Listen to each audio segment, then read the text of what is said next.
Welcome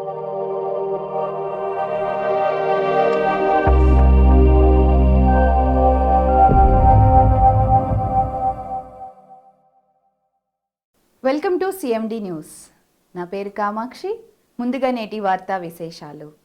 Haryana రాష్ట్ర governor Bandaru దత్తాత్రేయని విజయవాడలోని Vivanta grand నందు తెలుగుదేశం పార్టీ జాతీయ ప్రధాన కార్యదర్శి బీదా రవిచంద్ర యాదవ్ మర్యాదపూర్వకంగా కలిశారు. అనంతరం గవర్నర్ని బీదా శాలువాతో సన్మానించి పుష్పగుచ్చం అందించారు. వారితో తమకు గల అనుబంధాన్ని ఈ సందర్భంగా నెమరువేసుకున్నారు.